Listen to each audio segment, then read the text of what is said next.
It's always fascinating to hear about the diverse paths that students take after graduating from high school, especially when they pursue a passion and successfully carve out a career for themselves.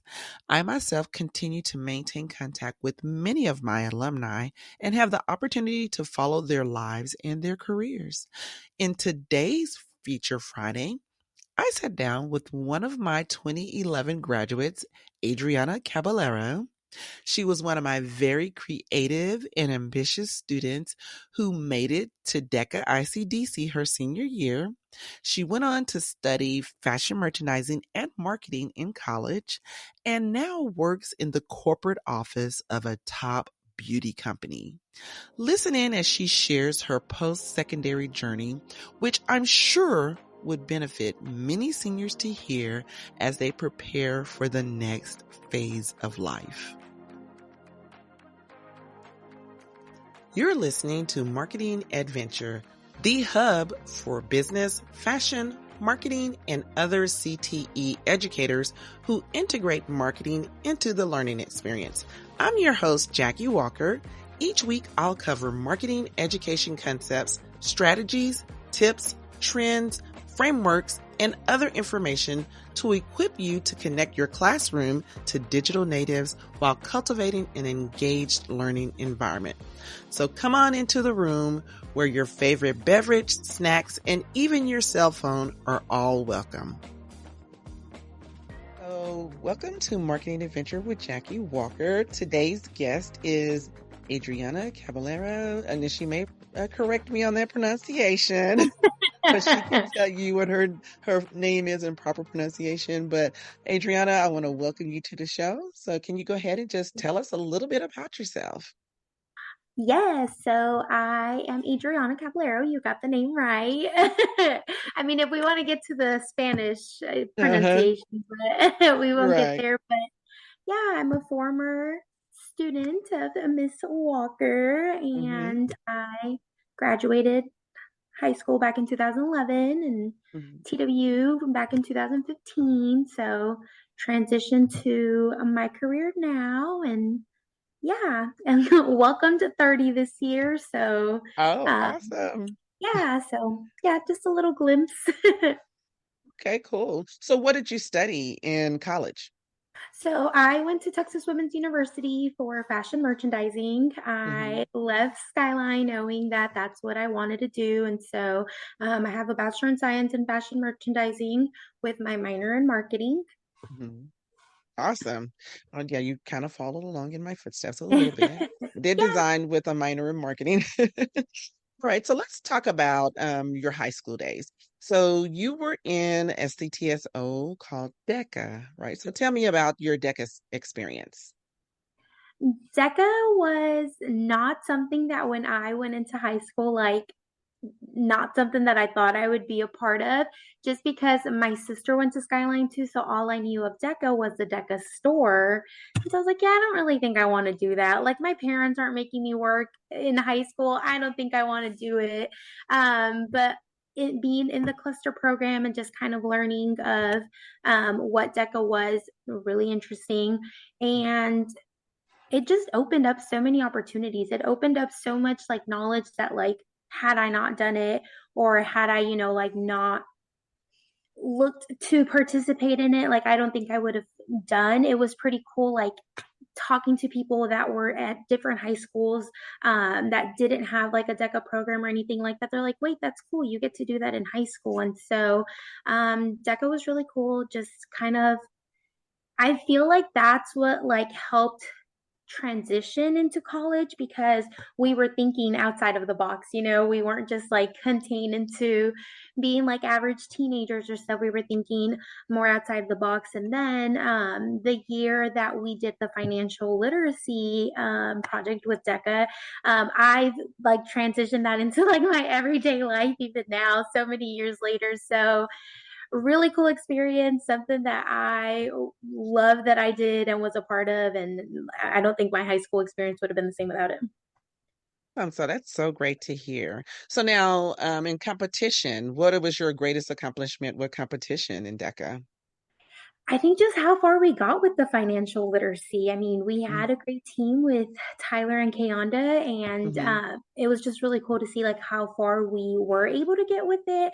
Mm-hmm. It's been a while, so I don't remember like the level Mm-hmm. to competition and stuff, but it was just pretty cool like how far we were able to advance, and just kind of that, we were in a fashion program, but we Mm-hmm. didn't even do anything with fashion. It was just like Mm-hmm. basing on financial literacy and stuff. So I think that was like a pretty cool accomplishment, because I think the first like DECA competition, you don't really know what to expect. There's kind of like nerves going in, and then you kind of get the hang of it. So like being able to have gotten that far with the competition was pretty cool.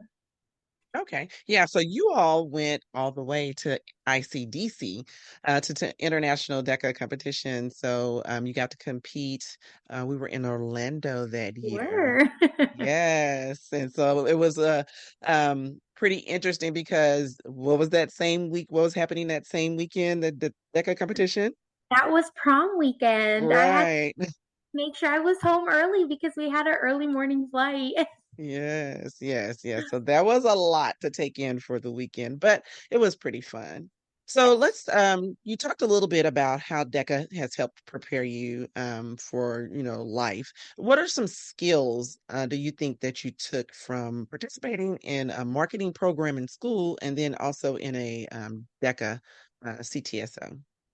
I think with marketing in general, it just kind of like really gave me the idea that that's something that I'm like, okay, this isn't just, something that I'm going to learn in high school and then like not ever apply or not ever take into my career. So it's just a lot of like basic skills of marketing, right? Like principles of marketing and things like that that have carried into the many jobs that I've had since then.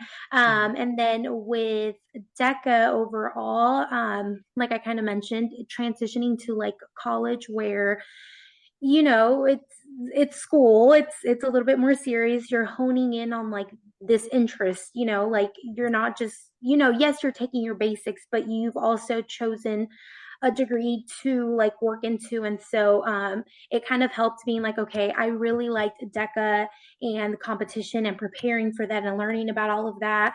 And now, because I chose to continue with my higher education in the same field, it was just kind of like a easy transition to be like, okay, like what this is, what it's like to like hone in on this interest of marketing and merchandising and all of it. So I think that's what really helped the transition over and just kind of get through college in general. Yes, most definitely.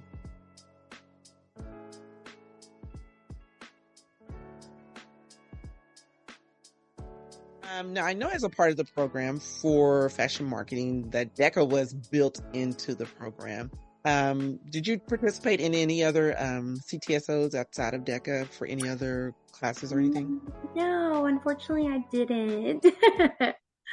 Problem. Yeah. So, with it being a part of your curriculum, um, did that make you more excited to participate in it, or was it more like, okay, this is just something that we have to do? No, I think I was definitely excited to do it. I'm like, I like to learn. I like to like advance in like skills that I already know. So it was just like the added, skill to kind of like the curriculum that we already had to do. So no, I definitely saw it as something that I wanted to do and something that I wanted to just kind of expand on. Okay, awesome. So now, after you finish with high school, we're going to move away from high school a little bit. But after you finish with high school, you told us that you moved on into going to school at Texas Women University up in Denton. So you studied fashion merchandising. Is that what you studied Mhm. with the minor in marketing? All right. Correct. So after, tell us about your college experience. So, did you get involved in campus life, or were you more of a study focus, or how was it for you? So the beginning of it, obviously, I'm a first gen student, the first in my immediate family to go to college. So I Mm. didn't know a lot, right? I just kind of went in like, we're just gonna figure it out. I went in with like a few friends that I knew from high school. So we're just kind of like, okay, let's figure it out. So the first like year, I didn't really do much with like campus life or like organizations or anything like that, which that is going to be a thing that I definitely regret is that I wish I would have kind of jumped into a lot of more of the organizations and what campus life had to offer because I did live on campus for 3 years. But eventually, through talking with other people, through just kind of like meeting classmates and stuff, then it's like the orgs become a big part of like what college life has to offer because that's where you Mhm. kind of meet a whole bunch of people, find other interests because it's like I knew what I wanted to do, in a major, but it's like, okay, well, what else? What other interests do I have? So I didn't really do much the first couple of years, just kind of Mhm. having fun, being away from home. Right. But eventually I did join Greek life later on my second year of school. And so that obviously helped a lot with like having an organization that cared about grades and like Mhm. made sure that you were doing philanthropy and things like that, which helped a lot. And that's something that I would not just Greek life, but joining organizations and kind of taking all the resources that there are for students. Yeah, yeah, I can also vouch for that because I didn't get involved at first, and I look back and when my daughter participated in a lot of different things while she was in school, and then when I see my students going out there and they're doing things, I was like, I should have done a little bit Yeah. more. Yeah, for Yeah. sure, for sure. I'm like, if I could do it Hmm. again, that's definitely what I would have looked into. And I have Hmm. a younger brother who will be graduating this December. But when he started school, I Hmm. told him right away, I'm like, look for orgs that like interest you. Just go to things, go to those org fairs, and maybe you don't think that there's something for you, but try it. Um, Right. so yeah, definitely something I wish I would have done from the beginning, but it made a difference. Never too Hmm. late and Hmm. still made a difference and still I think what made a big part of like my college experience. Yeah, exactly.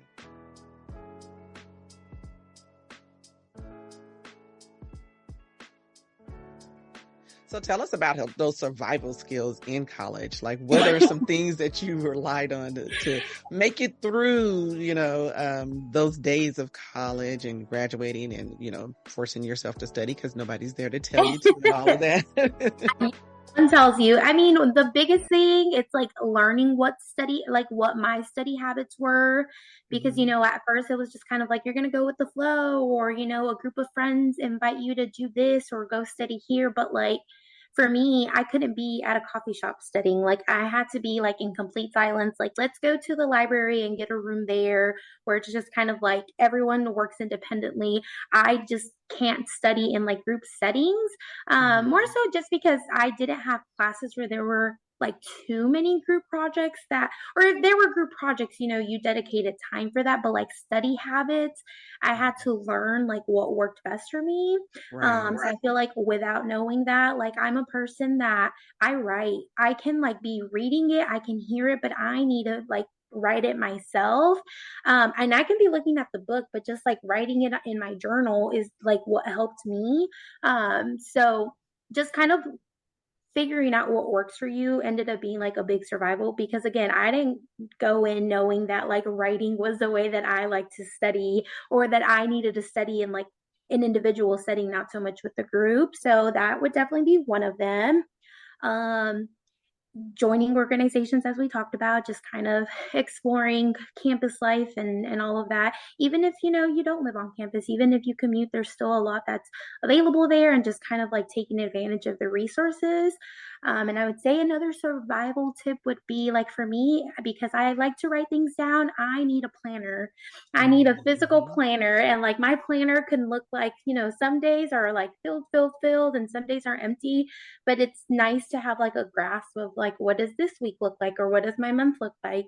So I think without a planner I don't Yeah. know that I'd be able to do it because I forget things, I mean there's so much Yeah. going on. So get a planner and write it down and I cross it off as things went along, and so I made sure that it's like, okay, well, you've done this and this, now you have this. So my number one survival tip is get a planner. Awesome. That is so true. I mean, it helps when you write it down and then you can, look at that and use it as your guide. So now, just looking back on high school, how could high school have better prepared you for college or the next, life after high school? I think again with like getting involved in high school because whether it's a smaller school or like a bigger school like Skyline was, there is a lot that it offers. We just don't always think of those things, right? It's like you're there, you want to have fun, you want to have friends, you want to have the best like high school experiences. But I don't think that, especially like in the beginning years, I really thought of like, okay, well, what can I take from this that's going to help me in the Mm-hmm. long run? And so there were more things that like I'm sure I think the one thing would have just been that I like joining more sooner too, because like I eventually became really involved with like Senate and like yearbook and things like that, but it wasn't until like my later years of high school. And then personally, like one thing that I think I would need to do, um senior year was just kind of like it's senior year, it's the last year, all the memories, all the fun. And so I personally feel like looking back, like I like slacked off a little bit that last Mm. year.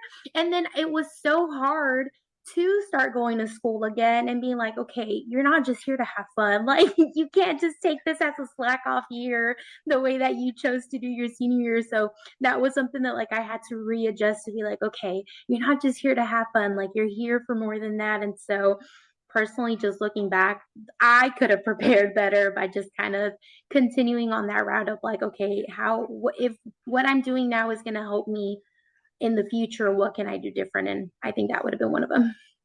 Yeah, that's a good one. Yeah, because even the best of students tend to like lay back and lay low for senior year and, not turn their work in or not do as well as they were doing before, but yeah, it's something you learn in life. Yeah, for sure. Hey, adventurous educator. I just want to take a quick break to ask, is this your first time teaching fashion marketing, or do you need a boost in your curriculum? Well, look no further. I have the Ultimate Fashion Marketing Class Bundle. It's packed with 4 vibrant presentations, fun and engaging activities, quizzes, and 4 major projects for an immersive semester of fashion exploration. And it comes with a pacing guide for an 18-week semester. Additionally, each assignment has detailed student instructions and suggested pacing times so that you can tailor the time frame to fit your teaching schedule. For more information about this must-have bundle, go to marketingadventure.com and search Ultimate Fashion Marketing Class Bundle, or simply click the link in the show notes. Now back to the show. All right. So for you now as an adult, time management, or even like in college and going from college to adult life, what did time management look like for you? I know you mentioned the planner. Anything else Yes. that helped you plan your time better? Learning what priorities look like, right? I'm thankful to work for a company now that the company has priorities of like God first, family second, and then career. Hmm. Because I think that especially going into adulthood, you kind of let go of the first two, or you kind of are like, okay, well, I need a job, or I need a career, or I need to do something that is going to pay me a lot of money, that you kind of lose touch of the other things. And just kind of through like my experience of the different fields that I've worked in, I noticed that I was prioritizing the later things, and then ended up in jobs that I didn't like, or jobs that just Hmm. weren't suited for me because I let go of what my priorities were. So, time management obviously goes into that because, if my family is my priority, but I work 40 hours a week, like what does that look like? What does my time look like? And then, just kind of learning of like, again, the agenda part. I mean, now I've transitioned to, I still use like a desk calendar, but obviously we get a little bit more technical now too, and just kind of communicating what that looks like, whether it's in like the work setting. We do Hmm. really good with the company of like having obviously shared calendars where people just can Hmm. see what's going on so that they know, okay, well, she's prioritizing this meeting, this project, this task. Where do Hmm. I fit in? And equally with family, right? It's like, okay, well, I mean, lucky for me, I work like a Monday through Friday, a nine Mm-hmm. to five job. But even then, it's like, okay, where does my family fit into that and stuff like Mm-hmm. that? So I think into adulthood is just kind of like learning what your priorities are. And those can Mm-hmm. shift over time and stuff, and being adaptable to that change as well. But just kind of really honing in on like, okay, yes, my career is important, but there are other things that can kind of come first, and how do they all fit in to my daily routine? Yeah, that's good. That's a good way to think about it. I mean, it's a constant change, and we have to, constantly adapt to whatever our environment, our situations, and the change brings about. So Yeah. you talked about careers, so let's move into discussing your career path. So after Okay. college, or even while you were in college, if you were working, like what Yeah. did your career path look like? So I think right after high school, maybe probably like my last year of high school, I started working retail. I worked for Old Navy for many, many years in many, many locations. And I don't know, I liked retail. Retail was for me, I liked clothes. I like being at the registers and counting money and seeing what people bought. And so that's kind of like what kickstarted it. In college, I think I came home for one of the holiday seasons and was like, okay, well, you need a job. And so Vera Bradley was hiring seasonal workers. So I liked retail. I knew that it was something I wanted to do. So started working there, and what was a seasonal position became like a permanent position. Kind of grew there. I was there for, I think, right under like 3 years. Mhm. And this was like right before I finished school. And then even as I was finishing school, stayed there. And Vera Bradley just like really helped me expand on what I like. I liked retail, but there's more to retail, right? Than just like, checking people out and stuff. Mhm. One thing there was just kind of like how much I like the customer interaction, because at Old Navy, you don't really, I mean, you talk to people for like 5 minutes and then they go Mhm. on about their day. But at Vera Bradley, we really valued the people that came in frequently, the people that we knew by name, the people that we knew what to pull when we knew that they were walking into the store. And so really cultivating in on those like personal interactions, Mhm. which like ties into like now, which is crazy because I'm like, I wouldn't have thought that Vera Bradley was going to be the place where like Right. that kind of cultivated. And then with that, eventually with Vera Bradley, because I was finishing school, I needed an internship. And I was like, okay, I don't want to leave my job, but how can I do school, a job, and an internship? Possible, but Mhm. not something that I really wanted Mhm. to do. So luckily, they were able to do an in-house internship with for me, where I just kind of took over their like floor sets and their visual merchandising, which was pretty cool Mm. because even though we would get in, from corporate what the visuals needed to look like, they really like let me in, and it's like, okay, apply what you've been learning, apply what you know, and like what do you change. And it was cool to see that like changes I would make at our store, they'd be like, okay, let's call all the, North Texas stores and have them do the same thing. So really gave me my hand at visual merchandising, and I loved it. It was such a cool experience. It was a cool company. I still like love the products and stuff, but um, got to just kind of do that like as I was wrapping up. And then I don't know, the retail experience was fun, but after some time it gets a little tiring. Those mall hours are long and you're on your feet all day, and those floor sets were long and they got longer each time. And I was just kind of at the point where, like, okay, I'm done with school now.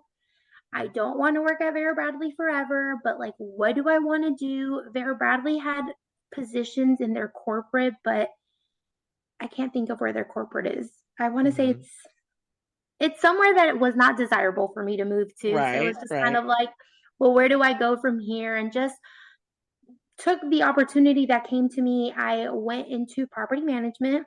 Mhm. I did property management for 5 years in various aspects of it. I went the like multifamily residential route. I've done the industrial commercial route of it. And I liked it. It just took away that personal aspect that I realized at Vera Bradley that I really like. Like I Mhm. went from, purses and clothes and retail to very like money and accounting and numbers and stuff like that. Mhm. So it's like it was a way to like build my portfolio of a career, Mhm. but it took away that aspect of like, okay, I like a more personal connection. So after Mhm. 5 years, I wasn't looking to really leave. I wasn't looking for anything else, but opportunity just came knocking at my door. And I got a message on LinkedIn from one of the recruiters at Mary Kay saying like, Mm-hmm. "Hey, we have this position. We would like to know if you would like to set up an interview." And I was kind of like, I wasn't looking, but okay. Right, So, right.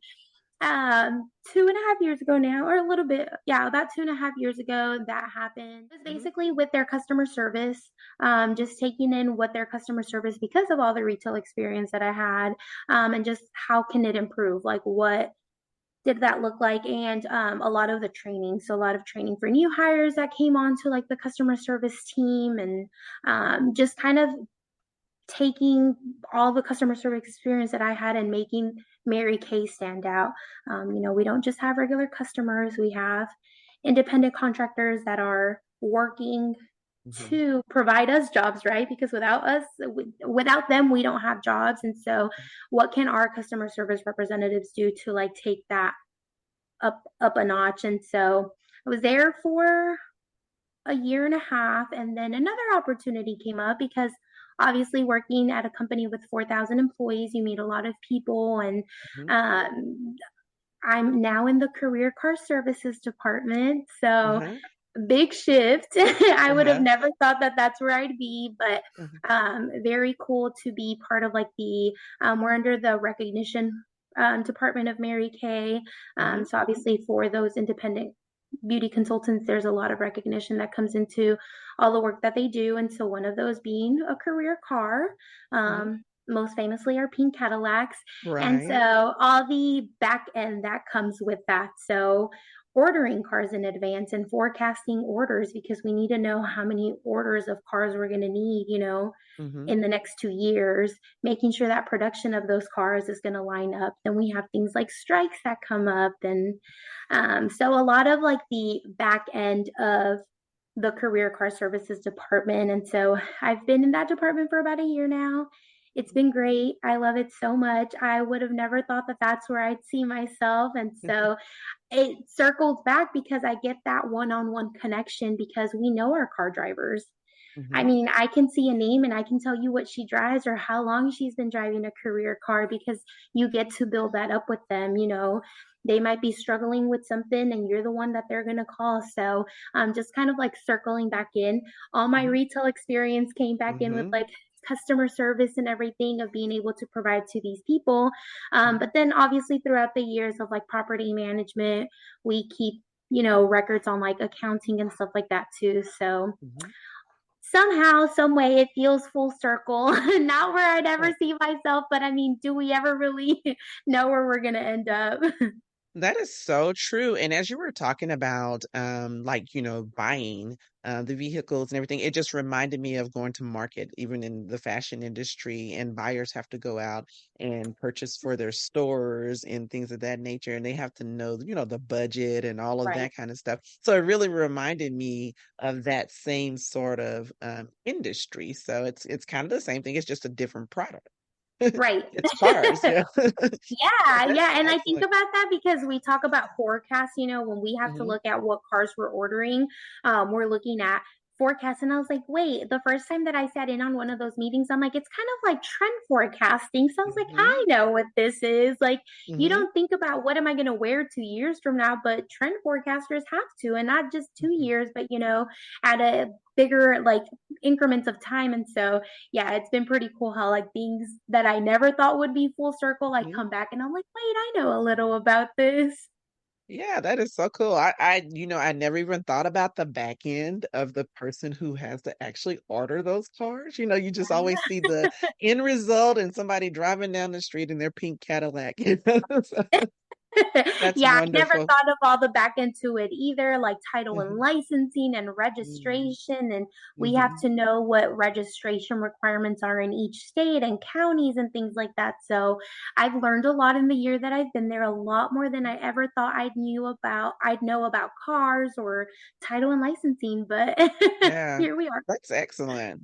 That is Yeah. excellent. Well, you've given so much valuable information. I'm pretty sure that any student who's listening to this will be able to say, okay, I can see how, things went full circle for you or how you've even taken some of those skills and knowledge that you've learned high school and college and applied them to the different careers that you have. So that's excellent.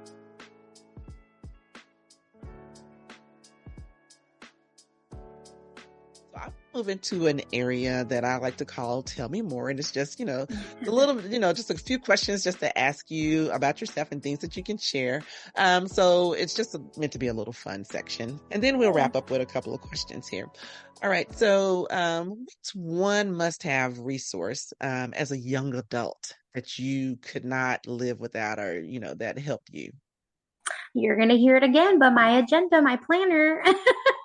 I Yeah. can't, like, I really don't know what I would do without a planner. I mean, like I Mhm. said, now I've transitioned to using my phone a lot, but Mhm. I don't know where I'd be without it. That's my must have. Uh, That's great. That's great. So now, what about a cheat code as an adult? What cheat code have you used to master adulting? I think it's that you can never plan too far in advance. I know that sounds crazy, but like Mhm. if I look at my phone calendar, I mean, I have plans through like June of 2024. And I'm not saying that like every day is planned out, but it helps. It helps get a grasp of like what does this look like? My parents live in Houston. They moved to Houston 5 years ago. Okay. So I have to plan to go see them and you don't just drive to Houston for a day. I'm like there for a weekend or I get to enjoy them for a long weekend. So I think like becoming an adult and kind of learning that I would think like, oh, I don't even know what I'm doing this weekend. What do you mean? What am I doing in 2, 3 weeks? But like now, it's been such a big tool that helps me keep my priorities in check and have a work-life balance because I Mhm. know in advance Mhm. things that I have planned. And of course, things happen and stuff, but when you plan ahead, you are thinking ahead. So you kind of have that in the back of your mind. Well, I need to also learn how to adapt to change because things that we have planned might not work out. So I think that's been like my biggest like cheat code is just kind of you Right. can't plan too far in advance. That's a good one. I mean, because you can't. I mean, it's great to put those things on your calendar so that even because in certain industries you do have to plan, a few months out or what have you. So it's good to have those things on your calendar, even if you don't have all the dates filled up. But at least you Right. know that, oh, that's going to bump heads with this wedding date that I have in a few months. Yes. Yes, exactly. And like what I'm doing with work now, I am helping with those forecasts of those orders. And I'm thinking, how do we know how many car qualifiers we're going to have 2, 3 years from now? But it's like, okay, well, you use trends and you look at Hmm. history and you look at, business on a standpoint. And so, yes, I do have to think about what cars are we going to be ordering in 2025. So that's why I'm like, okay, yeah, you can never plan too far in advance because Right. it all comes around and like I said even if things change I mean you just have it in the back of your mind. Exactly. Right. So let's think of something fun. What's if you could be any superstar or celebrity, who would it be? Ooh, that's a good question. For a I day, think just for one day. just for one day I think I would want to be Kim Kardashian Okay. because I think that the way that I see that her mind works, she's just such a businesswoman. She turns everything into a business, but she also stays very true to herself. I feel like, from what we get to see. And so I think it'd be really cool for like a day to see what her day looks like. Like how many meetings isn't she in? How many businesses isn't she working at one time? Right. So I'm really intrigued. Right. Yeah, because they are, even though, what you see is the image, they really are business oriented. So it would be very interesting to see like the serious side of them, how they sit down and make decisions and all of that. That would be great. All righty. So, just thinking back to high school, if were talking to a young high schooler and they were trying to make a decision about whether they wanted to join an organization, a CTSO, or even if they said you were in DECA, should I join DECA? What what what is one thing that you would tell them or to encourage them to get involved? Yeah, I would say do it. Like you never know until you try. And even if you try and you realize that it's not for you, I mean, that's okay.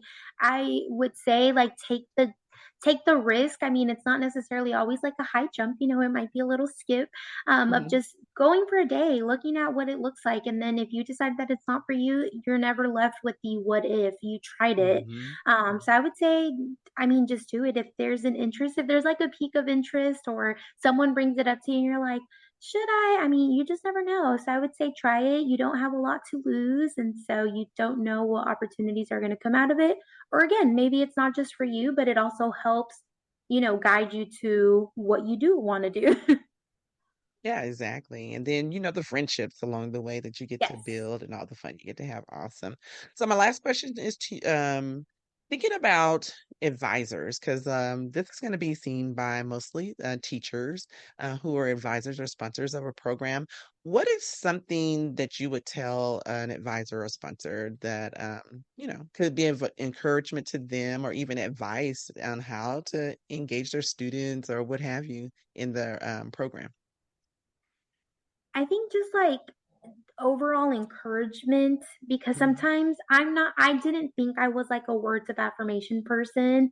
Mhm. Um but learned that, I mean, you, Miss Walker, used to like encourage me so much. It's like I knew that I could do it, but I wouldn't want to apply myself to do it. And just like Mm, even saying like the words of encouragement, because again, I used to think that I didn't need the words of affirmation to get me to do something, but just hearing it, hearing mhm, like I'm so proud of you, or hearing like I know you can do it. Just like little things like that make such an impact because I mean, they might not be things that we hear often, or, they might not be things that we think about, or because I'm a person that doubts myself a lot and like mhm. is in my head about, well, do you really know? So just hearing someone say, well, I know you can do it. Okay, that's all I need. So I think just like leaning in into quick little encouragements like that because they make the world of a difference is something that I would, advise for an advisor to like take the time to really do if it's not something that they already do because it makes a big difference. Awesome. That is so perfect, and I think that is so true. I mean, we're there to move the kids along the way and help guide them. So those words of affirmation are definitely a plus. Yeah. Adriana, this has been a real treat to sit down and talk to you. It's been so long since I'd seen you, so I really do thank you for taking time out of your busy schedule to come here and talk with us here at Marketing Adventure. Yes, anytime. I love what you're doing, and you've always done so great, and all the resources that you continue to offer to people, which is really great. So, thank you for thinking of me and for having me on, and giving me the opportunity just to kind of share. No problem at all. And who knows, maybe we'll have you back a little bit later because I do want to have a careers talk with many of the alumni and just people out in the industry as well. So I'm really intrigued by the things that you've done at Mary Kay, and I think that'd be something valuable that some the teachers can learn from, and that students can, say, oh, okay, there's more to marketing and business than just what they may learn in the classroom because there's so Right. much out there in the industry to learn about. Right. Right. Wow, I so enjoyed that conversation. Now, there are three things that I took away from my conversation with Adriana. One is engaging in your campus and job communities can benefit your personal growth. And then, secondly, planning is key to balancing your life. And then finally, to explore careers that really connect to your passion. Wow, those are three great things to take away. Now, since competition season is around the corner for many DECA districts, in the next episode, I will talk about some key strategies to conquer the role play. I even have a freebie to help your students with this event. Now, if you sponsor a different CTSO, you may still find value in the strategies shared. Until next time, have a wonderfully blessed day. Thanks for listening to Marketing Adventure. Remember to subscribe, rate, review, and share this episode with someone you think would benefit from the information shared here today. If you have any questions or want to connect with me, find me on Instagram at Marketing Adventure. All links and resources discussed in this episode can be found in the show notes at marketingadventure.com.